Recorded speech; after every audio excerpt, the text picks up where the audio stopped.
Pilot के कहने पर वो कांग्रेस के अंदर आए। दोनों की पुरानी राइवलरी थी। जी। उन्होंने इसकी एंट्री में बड़ा योगदान है। एक कद्दावर नेता की तलाश है बीजेपी को जो उनको चुनौती दे सके। और उस वक़्त जो परिस्थितियाँ बनी वो बीजेपी से अलग हुए, कांग्रेस में मौका मिला, लेकिन अब दिक्कत ये है कि कांग्रेस के अंदर उनकी दाल उस रूप में अब नहीं गलती। चुनाव के वक़्त में अगर विधायक हैं और पार्टी के खिलाफ कोई भी मंच बनता है, उस मंच पर चढ़ते हैं, तो उनको टिकट कटने का डर रहता है। सचिन पायलट हैं, वो एक तरह से अप्रासंगिक होते जा रहे हैं। बिल्कुल तय है कि आने वाली जो राजनीति है उनकी, वो कांग्रेस के अंदर होगी शोभा रानी कुशवाहा की। सचिन पायलट को कोई न कोई अब सुर्खियों में रहना ज़रूरी है। आ जाएँगे, हनुमान बेनीवाल बिल्कुल तैयार बैठे हैं, पलक पावड़े बिछाए। सचिन पायलट का अपना खुद का अपना एग्जिस्टेंस ऐसा है, अपने फॉलोवर्स हैं। कोशिश की थी, सत्ता का लड्डू है वो आधा-आधा बाँटा जाए। गहलोत की जो खामोशी की चादर उन्होंने ओढ़ रखी है, खास तौर से सचिन पायलट विवाद पर, उसका क्या होगा, उसका भी खुलासा हो जाएगा। नमस्कार, आप सभी के पसंदीदा शो ट्रेंडिंग टॉक में आप सभी का बहुत स्वागत है और मैं हूं राहुल। दोस्तों, ट्रेंडिंग टॉक में हम रोज किसी न किसी मुद्दे को लेकर बात करते हैं, लेकिन आज सिर्फ एक मुद्दा नहीं है। आज राजस्थान की राजनीति से जुड़े दो मुद्दों पर हम चर्चा करेंगे हमारे सहयोगी विशाल जी से। विशाल जी, बहुत-बहुत स्वागत है। शुक्रिया राहुल। जी। विशाल जी, आज हमारे दो मुद्दे हैं जिन पे हम बात करेंगे। पहला, सुभाष महरिया। उन्होंने 6 साल बाद वापस एक बार फिर से घर वापसी की है। दूसरा मुद्दा, पहले इस मुद्दे पर चर्चा कर लेते हैं, उसके बाद दूसरा मुद्दा डिस्क्लोज करेंगे। तो विशाल जी, सुभाष महरिया की 6 साल बाद वापस से बीजेपी में घर वापसी हुई है। क्या कुछ कहेंगे? राहुल देखिए, एक तो महत्वपूर्ण है कि सुभाष महरिया एक शेखावाटी के अंदर एक कद्दावर नेता वहाँ पर रहे हैं। और मुझे याद है कि 1999 में जी, बलराम जाखड़ को उन्होंने सीकर से हराया था, सांसद का बिल्कुल। चुनाव उन्होंने लड़ा था। और तब वो बीजेपी में थे, बलराम जाखड़ जी, ऑब्वियसली वो कांग्रेस में थे। और बलराम जाखड़ का कद बहुत बड़ा था उस वक़्त में, उनको हराना अपने आप में बड़ी बात थी। इसके बाद हुआ ये कि वो धीरे-धीरे भारतीय जनता पार्टी की राजनीति के अंदर नेपथ्य में गए। जी, और 2000 कई ओहदों पर वो रहे, ऐसा नहीं है। जो सरकार थी अटल बिहारी वाजपेयी की, जी, उसके अंदर भी वो मंत्री रहे, बिल्कुल। है ना? 1999 से 2003 तक वो मंत्री रहे, केंद्रीय ग्रामीण विकास मंत्री रहे, 2009 तक वो बीजेपी में रहे, लेकिन 2009 के बाद में वो थोड़े-से इर्रेलेवेंट होने लगे। जी, और महादेव सिंह खंडेला के सामने उन्होंने चुनाव लड़ा, बिल्कुल। उस चुनाव को भी वो हारे। सांसद का चुनाव है, वो हार गए। इसके बाद इर्रेलेवेंट से होने लगे। सचिन पायलट की तब उस वक़्त में यहाँ पर नियुक्ति हुई थी, अध्यक्ष राजस्थान। पद राजस्थान के अंदर। तब वो एकदम फिर से रिलेवेंट हुए और सचिन पायलट के कहने पर वो कांग्रेस के अंदर आए। कांग्रेस में आने का उनकी जो एंट्री थी, जी, वो बड़ी महत्वपूर्ण थी क्योंकि उससे पहले बीजेपी के माफ़ कीजिएगा कांग्रेस के पास में जी, महादेव सिंह खंडेला के रूप में एक बड़ा चेहरा थे और सीकर की और वहाँ की पॉलिटिक्स में दोनों की पुरानी राइवलरी थी। जी। तो जैसे ही सुभाष महरिया कांग्रेस में सचिन पायलट उनको लेकर आए, गहलोत समर्थक जो महादेव सिंह खंडेला हैं, वो थोड़े-से असहज हो गए। असहज हो गए। विधानसभा चुनाव के अंदर भी महादेव सिंह खंडेला को टिकट नहीं मिला, वो निर्दलीय चुनाव लड़े, जी, चुनाव जीत कर आए और गहलोत सरकार का वो सपोर्ट कर रहे हैं। तो अभी इस वक़्त में बीजेपी तो खुश है ही कि सुभाष महरिया जैसे कद्दावर नेता हैं उनके अंदर आए, लेकिन महादेव सिंह खंडेला हैं वो भी खुश होंगे कि उनके पुराने प्रतिद्वंदी जी, वो चाहे-अनचाहे कुछ ऐसी परिस्थितियाँ बनी पायलट और की वजह से कि वो दोनों एक ही पार्टी में आ गए थे। दोनों बिल्कुल। एक-दूसरे के खिलाफ चुनाव लड़े हों, सांसद के वो एक ही पार्टी में हों, तो हर विषय पे एक रहता है क्योंकि एक सांसद संसदीय क्षेत्र होता है, उसके अंदर विधानसभा क्षेत्र होते हैं और विधानसभा क्षेत्रों के अंदर कार्यकर्ताओं की टीम होती है। जी, तो कार्यकर्ता दोनों ही कांग्रेस के नेता कांग्रेस से जुड़े हुए बिल्कुल। और उनकी टीम भी लगभग आपस में वो एक उलझी जी, हुई टीम, बिखरी हुई टीम। तो इसको लेकर सबसे ज़्यादा महादेव सिंह खंडेला हैं, उनके मन में प्रसन्नता होगी कम से कम एक ये कांग्रेस के अंदर जो उनके सामने एक दिक्कत थी, उनके क्षेत्र के अंदर ही एक बड़ा नेता है, वो खड़ा हो गया था जी, कांग्रेस के अंदर, तो वो चले गए। लेकिन सुभाष महरिया की एंट्री काफ़ी पहले से होनी थी, पहले से प्लान चल रहा था 3, 4, 5 महीनों पहले जो घटनाक्रम जी, हुए थे उसमें ये था, जब वसुंधरा राजे के दौरे शुरू हुए थे कि सुभाष महरिया की वापस एंट्री होनी चाहिए, नहीं होनी चाहिए और अपने लेवल पर एंट्री करवाने की कई बार कोशिश बीजेपी के नेताओं से हुई। फिर बीजेपी नेताओं ने तय किया कि नहीं, किसी एक नेता के कार्यक्रम में इन नेताओं की एंट्री करवाने के बजाय एक राज्य स्तरीय कमेटी बनाई जाए तो केंद्रीय मंत्री मंत्री जो अर्जुन राम मेघवाल जी, और वासुदेव देवनानी, अ, अर्जुन राम मेघवाल की अध्यक्षता में एक कमेटी बनी, अन्य उसमें सदस्य भी थे और तय हुआ कि कौन-कौन से नेता हैं, उनकी घर वापसी होनी है, उसकी लिस्ट बनाई गई और उसमें सुभाष महरिया हैं, जी। उनका नाम आया।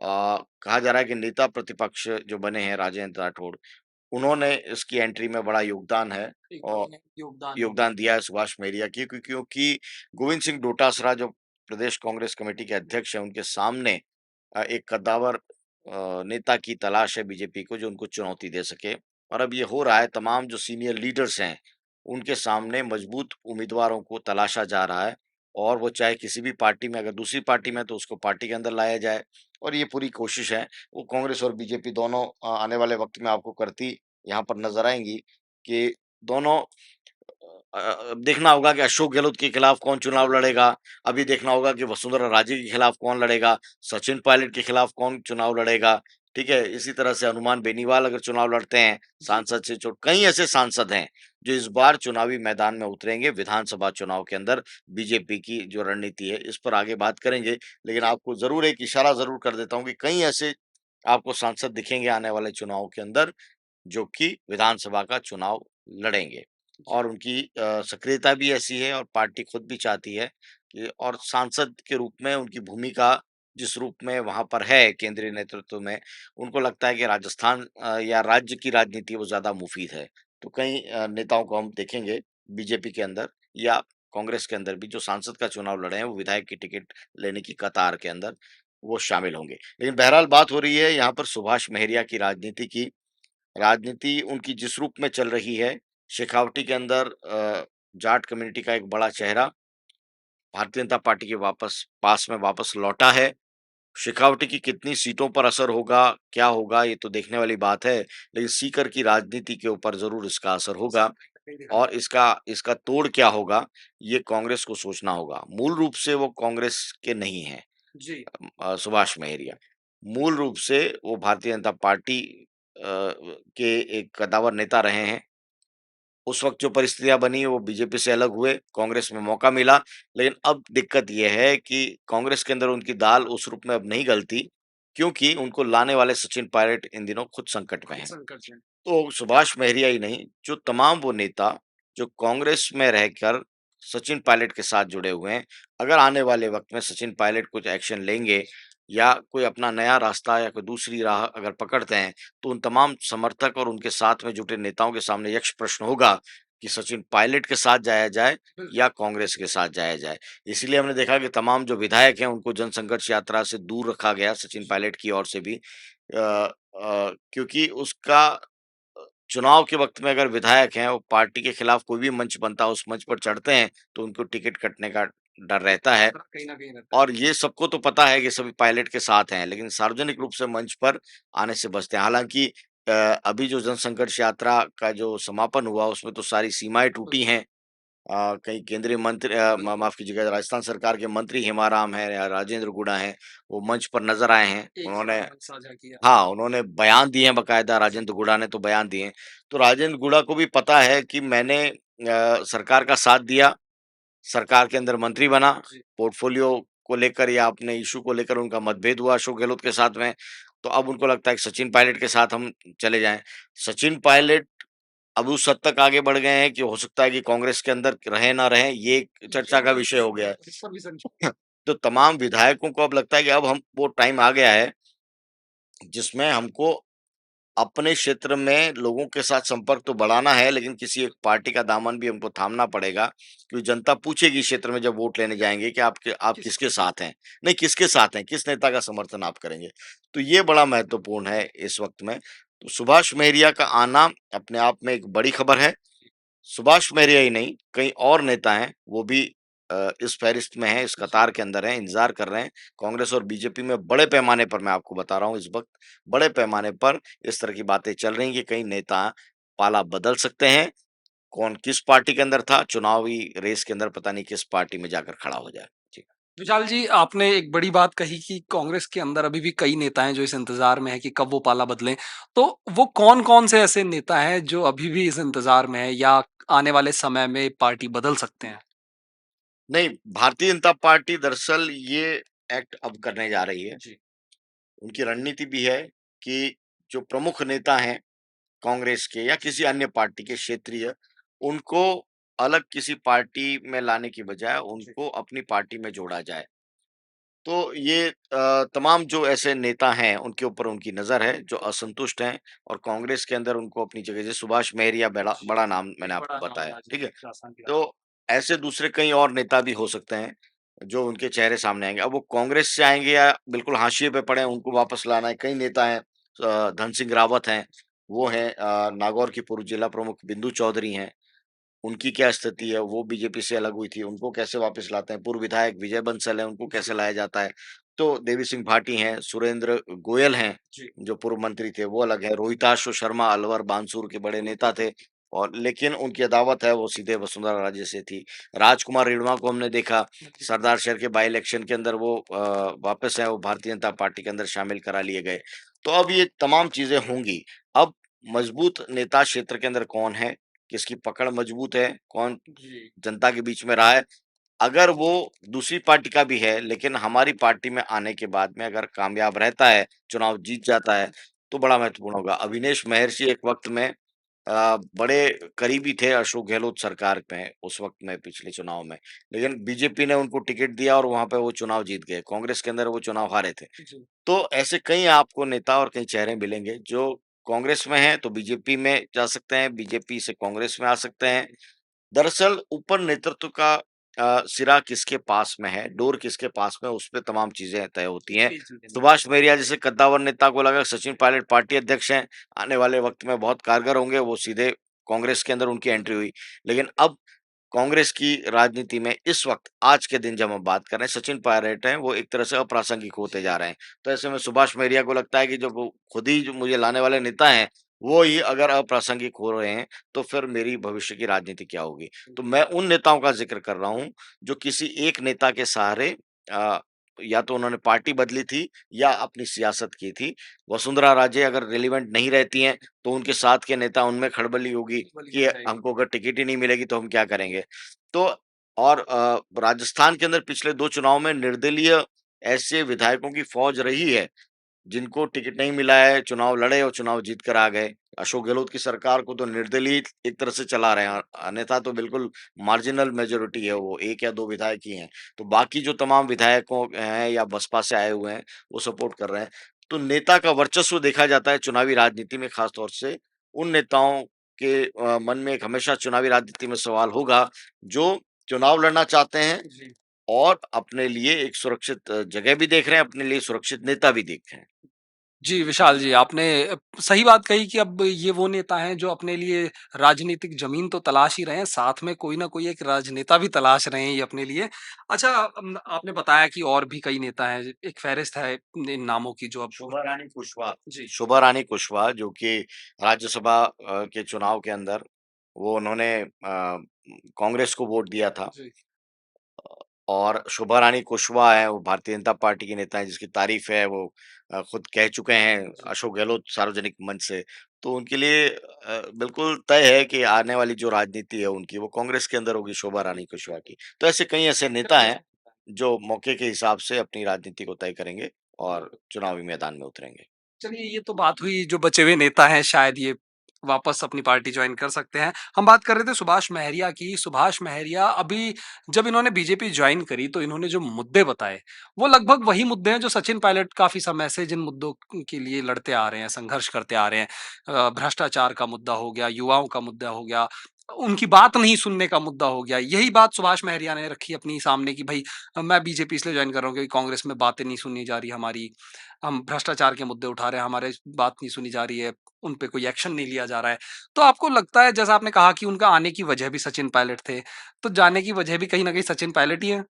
नहीं मैंने वही कहा कि सुरक्षित स्थान अपने लिए और सुरक्षित नेता, बिल्कुल। दोनों चीज़ें तलाशी जाती हैं। उनका नेता सुरक्षित नहीं है कांग्रेस के अंदर। जी, सुभाष महरिया जिसके साथ आए थे, वो खुद स्ट्रगल कर रहे हैं, जी, संघर्ष कर रहे हैं, जन संघर्ष यात्रा निकाल रहे हैं। तो सुभाष महरिया को लगता है कि अब अपने लिए एक सुरक्षित पार्टी और वहाँ पर ढूँढ ली जानी चाहिए और ऐसे कई नेताओं की हमने यहाँ पर चर्चा की है। जी, आने वाले वक़्त में जिनको दरकिनार नहीं किया जा सकता। बिल्कुल। अलग-अलग ज़िलों की राजनीति में, संभागों की राजनीति में, क्षेत्रों की राजनीति के अंदर उनका प्रभाव बहुत ज़्यादा है। वो इन्फ्लुएंसर की भूमिका हो सकता है वो बिल्कुल। चुनाव खुद ना लड़ें, जी। लेकिन इन्फ्लुएंसर की जो भूमिका उनकी है, वो राजस्थान के अंदर है। उन तमाम नेताओं को अब या तो कांग्रेस या बीजेपी या अन्य पार्टी का कोई न कोई दामन वो थाम कर एक बार फिर से अपने आप को रिलेवेंट करने की कोशिश वो करेंगे।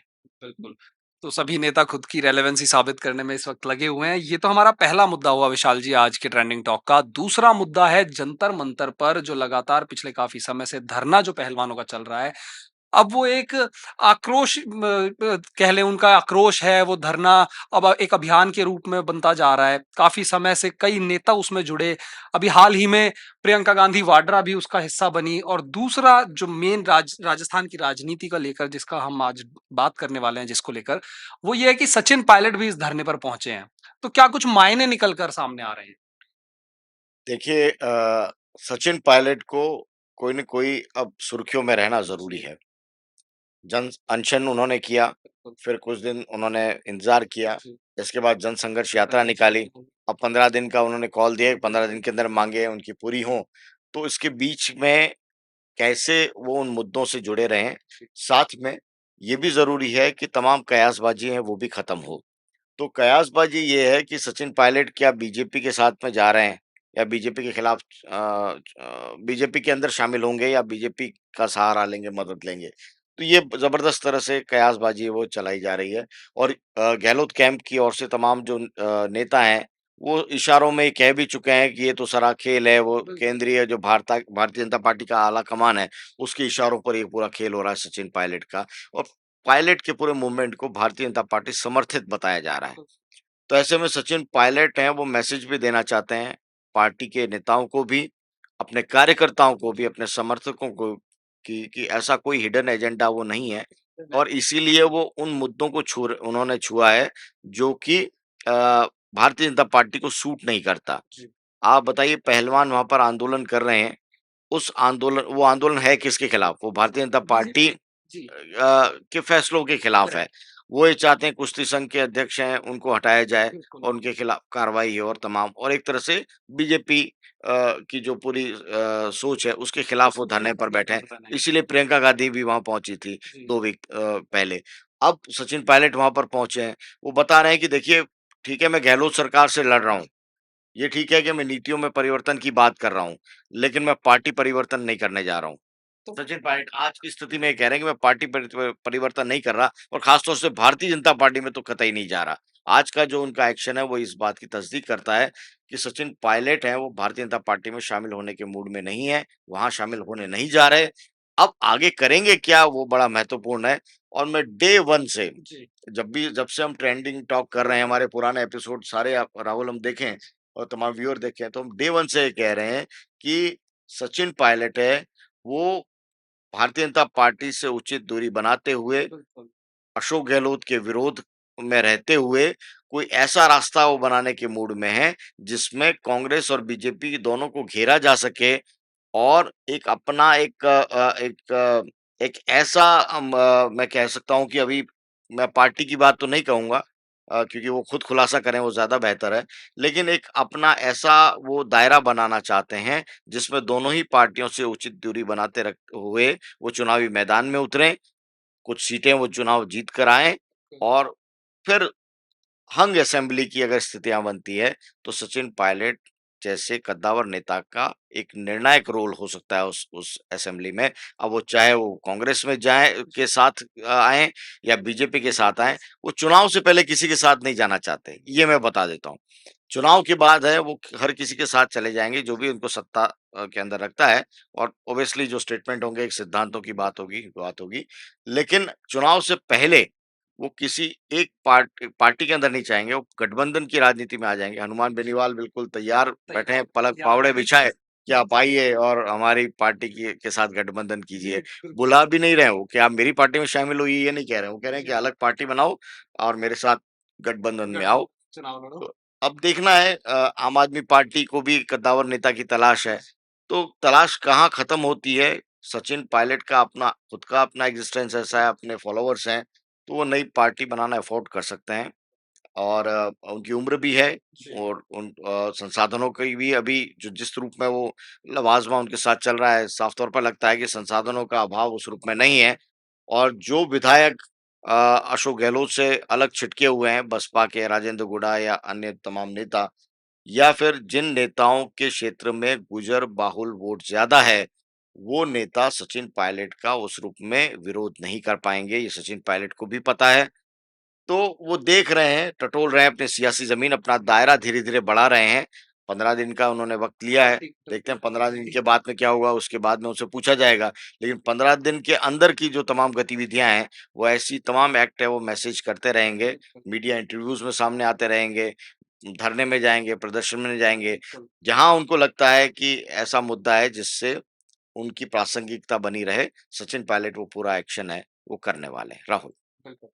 विशाल जी, आपने बताया पायलट उस धरने में आखिर क्यों पहुँचे, इसके पीछे की बात आपने सामने रखी। अच्छा, अब मुझे कहीं न कहीं विशाल जी ये लगता है कि सचिन पायलट जो है कांग्रेस के आला जो नेता हैं, उनको कहीं न कहीं फ़ॉलो कर रहे हैं। आप देखिए, राहुल गांधी ने पदयात्रा निकाली, तो वहीं सचिन पायलट ने भी पदयात्रा निकाल दी। प्रियंका गांधी वाड्रा जंतर-मंतर पहुँची, सचिन पायलट भी जंतर-मंतर पहुँचे। क्या कुछ कहेंगे? कुछ ना कुछ कोरिलेशन, कोई ना कोई कोरिलेशन निकल कर आ रहा है इन चीज़ों में? देखिए, कांग्रेस के अंदर तो एक ऐसा तबका है, जी। केंद्रीय नेतृत्व में जिसका सॉफ्ट कॉर्नर है सचिन पायलट को लेकर। लेकिन सचिन पायलट की माँग इतनी बड़ी है कि उसको उस ओहदे को किसी एक को ही दिया जा सकता जी। है। ये कोई कोशिश की थी, सत्ता का लड्डू है वो आधा-आधा बाँटा जाए, सीएम और डिप्टी सीएम के रूप में, लेकिन उनको उस तरफ मन मुताबिक है वो लड्डू खाने नहीं मिला। खाने को नहीं मिला। उनको लगता था कि नहीं, कुर्सी पर बैठा जाए और उस कुर्सी पर बैठ के लड्डू खाया जाए, तो वो मौका तो नहीं मिला। जी। तो ऐसे में अब उनकी कोशिश रहेगी, लेकिन कई ऐसे नेता हैं, प्रमोद कृष्णन तो खुलकर बयान देते हैं सचिन जी। पायलट को लेकर और उनके खिलाफ भी कार्रवाई नहीं होती, ना सचिन पायलट के साथ कार्रवाई हो रही है, ना गहलोत समर्थक विधायक हैं, वो कुछ स्टेटमेंट देते हैं, उनके खिलाफ कार्रवाई हो रही है। प्रताप सिंह हैं, वो लगातार बयान देते हैं खाचरेवास, कभी गहलोत के समर्थन में, कभी पायलट को लेकर, कभी तमाम चीजें अपनी बात कहते हैं खुलकर। तो अभी कांग्रेस आला कमान है वो एक्शन के मूड में नहीं था। लेकिन कर्नाटक चुनाव के बाद में मैंने आपको बताया कि इस मई महीने में ही कई इंपॉर्टेंट कॉल्स हैं, वो ऐसा लगता है कि लिए जाएँगे। राजस्थान को लेकर अशोक गहलोत चुप हैं, जी। सचिन पायलट आक्रामक हैं। जी।